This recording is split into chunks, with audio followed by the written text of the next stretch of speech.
going for my degree and pushing myself further for my master. If after my MBA is done this August, I want to try to push myself to my PhD as well.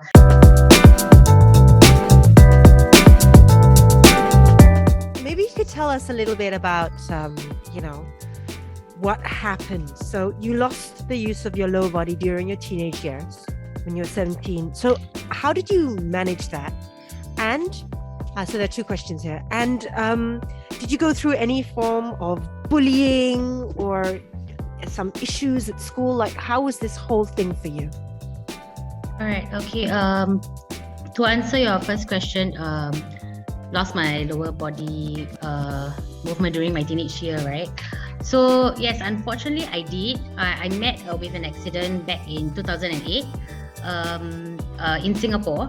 A drunk driver hit me from the back, so I became waist down paralyzed, and it was a big impact because it hit my spinal cord injury. So you actually hit yourself, because you see, you were standing at the side of the road with a friend, right? Yes, exactly. I wasn't even, I was actually going on my bike. I haven't managed to sit on it yet. Wow. He was drunk lah. So yeah. Wow. Were you bullied by anyone? Like in school after that, when you went to uni or? I wouldn't say I was bullied, but it definitely took more time for those around me to understand my situation at the time.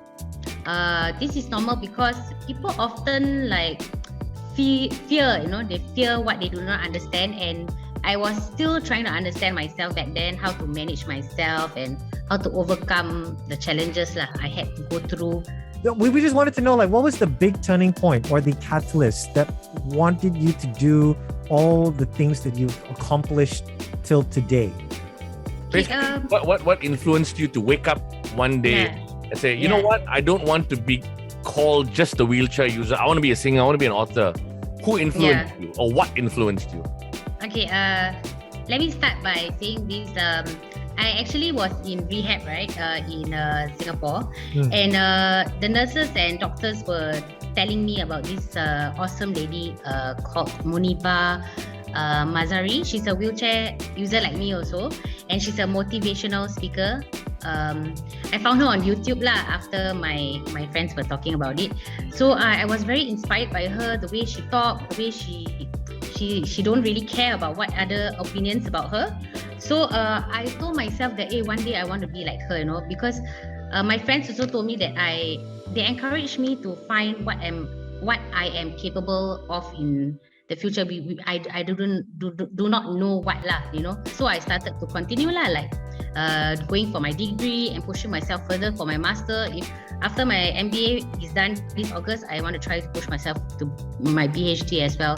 So like what you say, I tried to be a singer. So so why not? If I feel like trying to be a singer, I'll be a singer, a toilet singer, an author, whatever I can, and try to be that makes me happy. I'll try to put my heart and soul into it That's what I feel. So I keep pushing myself to achieve my goals and dreams, and hopefully one fine day I'll have my company of my own where I can employ all types of women, single women also, and most especially people with disability like me Any advice you can give maybe to Malaysia or Malaysians on some immediate changes when it comes to PWDs?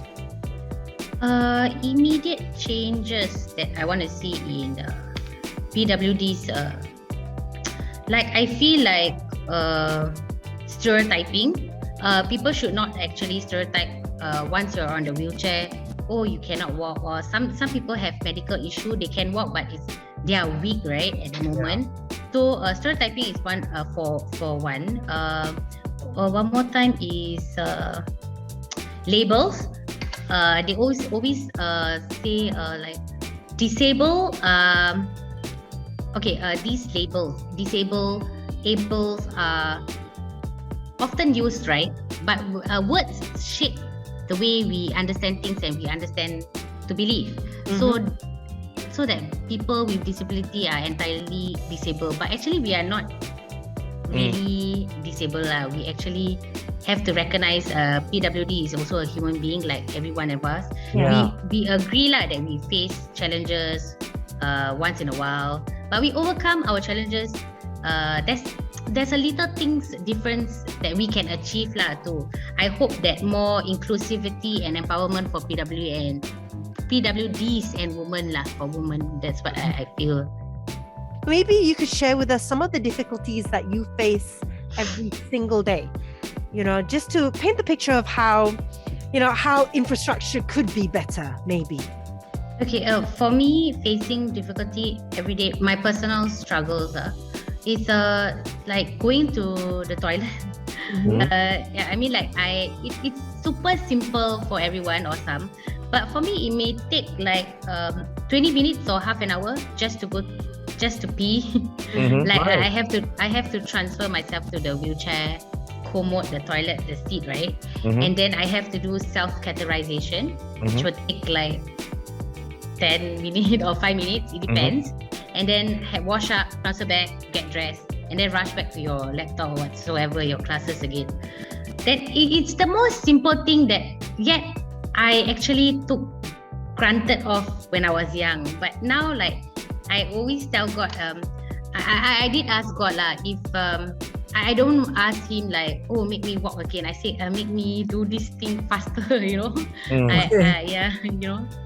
what I struggle with daily lah. Okay.